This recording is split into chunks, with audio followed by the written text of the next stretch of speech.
Steelers fans, stop everything you're doing right now because what I'm about to tell you is going to completely change how you see this team heading into next season.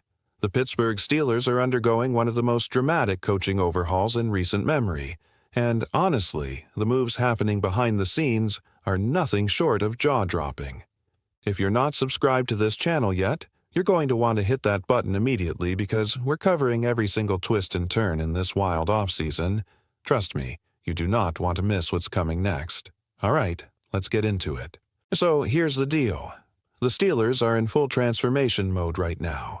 We're talking about a complete reshaping of the coaching staff, new faces coming in from all over the league, familiar names returning in surprising new roles, and a philosophy taking shape that could either catapult this team back to championship contention or leave fans scratching their heads wondering what just happened. The coaching carousel in Pittsburgh is spinning faster than anyone could have predicted, and every single day seems to bring another bombshell announcement. Now, before we dive deep into the specifics, I want you to really understand the significance of what's happening here. This isn't just some routine off-season shuffling of assistant coaches. This is a complete reimagining of how the Pittsburgh Steelers operate. From the weight room to the quarterback room, from defensive schemes to offensive play calling, everything is being evaluated, adjusted, and rebuilt. And the man orchestrating all of this has a very specific vision for how he wants things done. Let's start with something that might seem minor on the surface but could have massive implications for how this team performs come September. The strength and conditioning program just got a major upgrade. Mark Levat has officially stepped into the role of strength coordinator, and this hire is more significant than you might initially think. Now, who is Mark Levat? Great question. This guy brings a resume that includes working directly under Mike McCarthy during his legendary tenure in Green Bay. We're talking about a coach who understands exactly what McCarthy expects from his players physically. Levat has been bouncing around the league, most recently spending time with the Miami Dolphins since 2019, learning different approaches and refining his methods. He's bringing all of that accumulated knowledge to Pittsburgh. Here's why this matters so much. The strength and conditioning position in professional football is often treated like a revolving door. Coaches move from team to team constantly, almost like a never-ending game of musical chairs. But here's what fans need to understand. Each of these coaches brings a completely different philosophy to how players train, how they recover, how they build endurance, and how they maintain peak performance throughout a grueling 17-game season plus playoffs. The way a team conditions its players directly impacts injury rates. It affects fourth-quarter stamina. It determines whether your star defensive end can still explode off the line in Week 17 the same way he did in Week 1. Levat's arrival signals that the Steelers are taking this aspect of their program seriously. They're not just grabbing any available coach. They're bringing in someone with a proven track record and established relationships with the new regime. But the strength and conditioning news is just the tip of the iceberg. Let's shift our focus to the defensive side of the ball because this is where things get really interesting.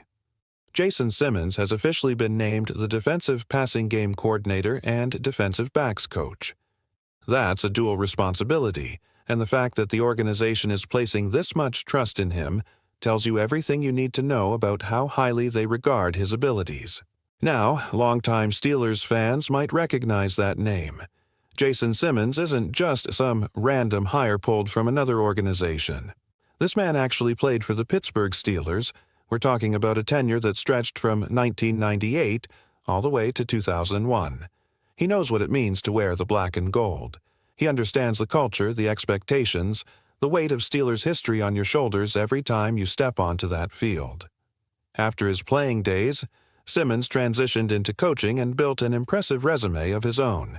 He spent significant time working alongside Mike McCarthy in Green Bay, developing his craft and learning how to translate his playing experience into effective coaching strategies.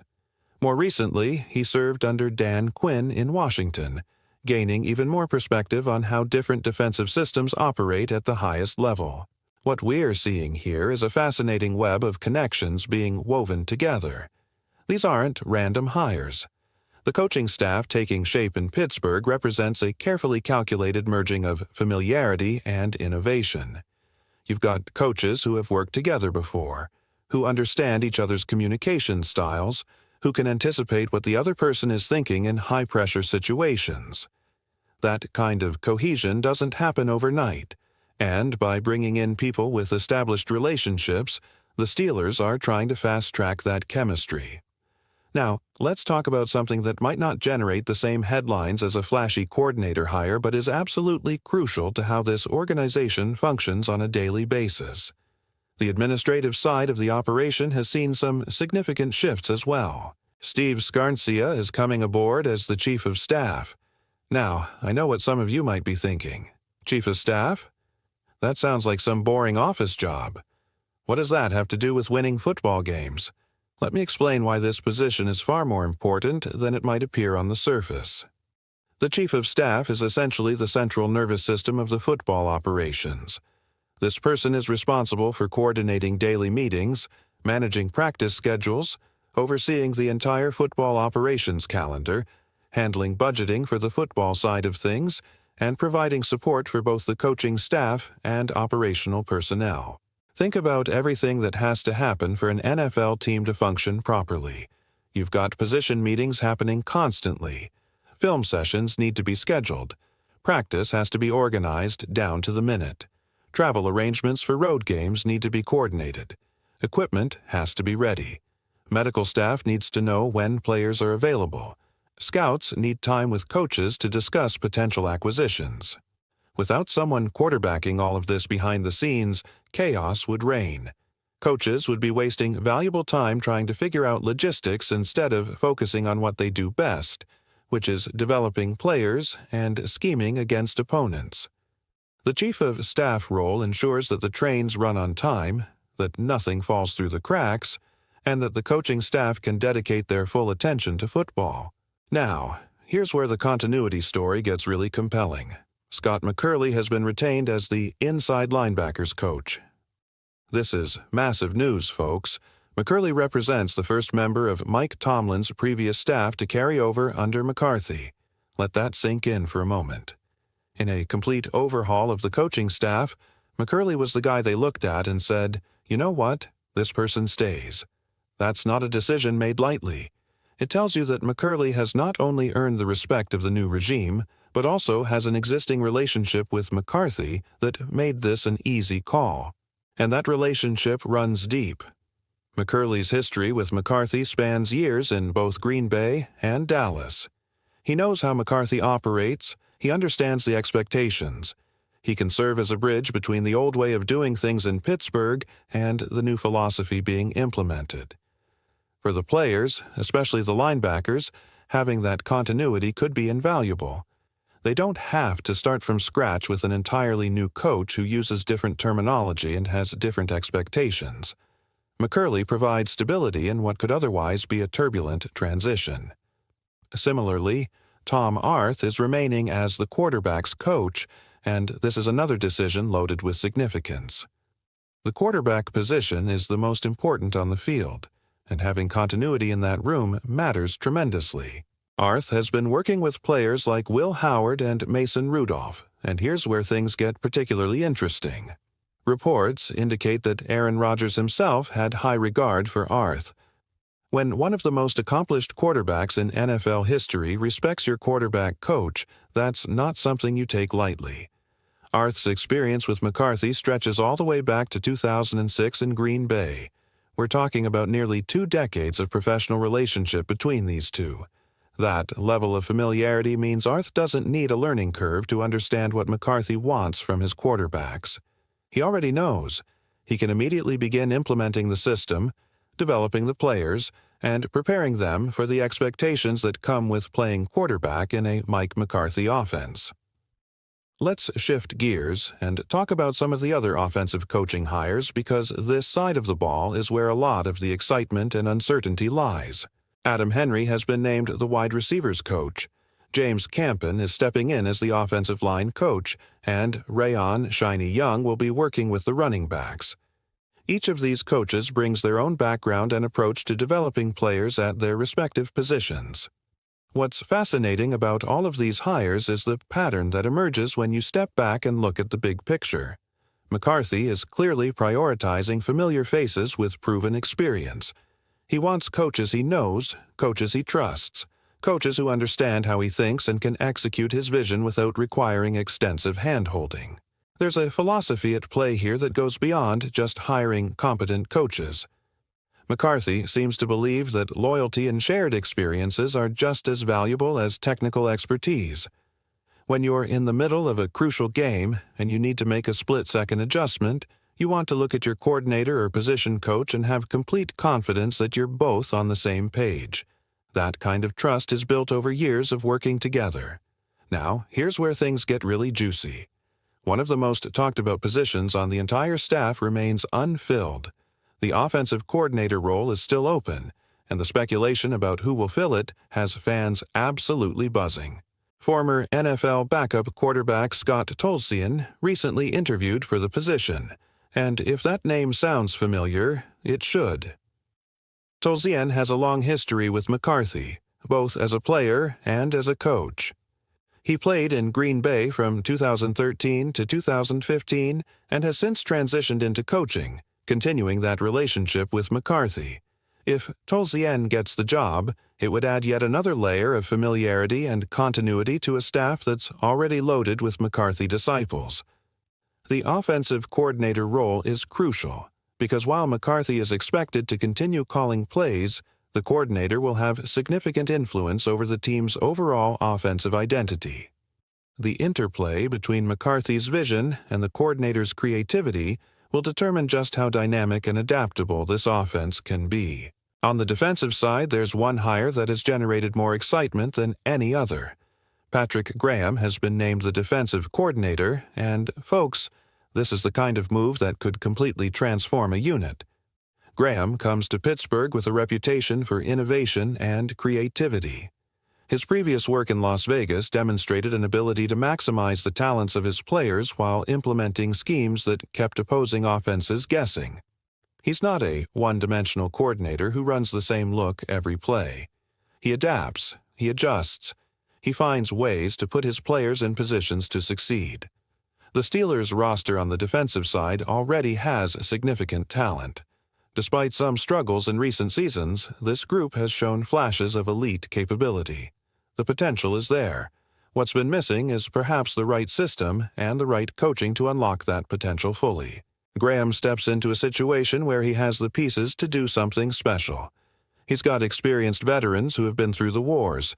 He's got younger talent that's eager to learn and improve. He's got a coaching staff that's going to support his vision and help implement his schemes. Observers around the league are genuinely excited to see how Graham's defensive strategies translate to Pittsburgh. Will we see more aggressive blitz packages? Will the secondary play more press coverage? Will the defensive line get more creative with their stunts and alignments? These are the questions that will be answered once training camp begins and we start to see this defense take shape. Now, stepping back from all these individual hires, there's a broader theme that emerges from everything McCarthy is doing. He values cohesion and trust above almost everything else. While many coaches from Mike Tomlin's previous staff did not transition into this new regime, the underlying reason doesn't appear to be about ability or competence. It's about relationships. It's about trust that's been built over years of working together. McCarthy wants a staff that operates as a tightly knit unit. He wants to look at any member of his coaching team and have complete confidence that they understand his vision, share his philosophy, and can execute his approach without requiring constant oversight. When you're in the heat of battle on a Sunday afternoon, there's no time for second-guessing or miscommunication. Everyone needs to be moving in the same direction. This approach has its advantages and its potential drawbacks. On the positive side, you get a staff that communicates seamlessly, that anticipates each other's thinking, and that can make adjustments on the fly without extensive discussion. The comfort level is high from day one because these coaches already know how to work together. On the other hand, some observers wonder whether prioritizing familiarity over fresh perspectives might limit innovation. The NFL is a league that constantly evolves. What worked 5 years ago might not work today. teams are always adapting, always finding new ways to gain an edge. The challenge for McCarthy's staff will be ensuring that comfort doesn't breed complacency, that the familiarity among coaches doesn't prevent them from embracing new ideas and creative solutions. The development of young players under this coaching regime is another storyline to watch closely. For the Steelers, nurturing emerging talent is absolutely critical to long-term success. You can't build a sustained winner in the NFL by relying solely on veterans and free agent acquisitions. At some point, you need to develop your own players, particularly those selected in the draft. Coaches like Tom Arth and Scott McCurley bring both continuity and experience that could accelerate the growth of young players. They've been through this before. They know how to communicate with players of different personalities and learning styles. They understand the patience required to develop raw talent while simultaneously demanding accountability and improvement. The mentorship dynamic, combined with a structured yet flexible approach to practice, could be a defining factor in determining how quickly rookies and second-year players adjust to the professional level. If this staff can consistently develop talent, the Steelers will have a competitive advantage that compounds over time. The quarterback room stands to benefit significantly from the stability in coaching.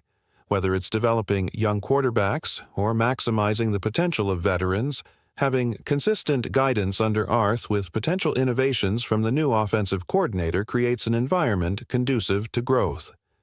The running backs adjusting to their new coach may see differences in technique, conditioning, and situational awareness. Defensive backs under Simmons will need to adapt to dual roles that emphasize both coverage responsibilities and broader defensive strategy. Each of these shifts has the potential to influence game outcomes, making the off-season period a critical window for establishing rhythm and cohesion across all units. How quickly players buy into the new approaches and how effectively the staff communicates expectations will go a long way toward determining whether this transition is smooth or rocky. Now, I've saved the most explosive piece of news for last, and I need you to pay close attention because this could change everything. Shockwaves are rippling through the entire NFL right now. Whispers around the league are suggesting that quarterback Aaron Rodgers has made a monumental decision regarding his future. The speculation surrounding this situation has sent the franchise and its fan base into an absolute frenzy. Rodgers, as we all know, has been a transformative figure wherever he has played throughout his legendary career. His precision on the field is the stuff of highlight reels and Hall of Fame discussions. But beyond the statistics and the accolades, Rodgers has this unique ability to alter a team's dynamics almost overnight.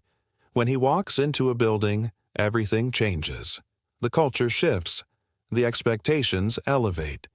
Suddenly, every player around him starts playing like their career depends on it. While neither Rodgers nor the organization has officially confirmed anything yet, insiders are indicating that discussions within the front office are already underway regarding the future of the quarterback position. This isn't just idle speculation. There are real conversations happening behind closed doors about what the next steps look like. The news has ignited discussions about where Rodgers might land if he becomes available. Contenders across the league are reportedly monitoring the situation with intense interest. Think about it. How many teams in the NFL right now are one elite quarterback away from legitimate Super Bowl contention? The answer is quite a few. And for those teams, the possibility of adding Aaron Rodgers to their roster is the kind of opportunity that comes along once in a generation.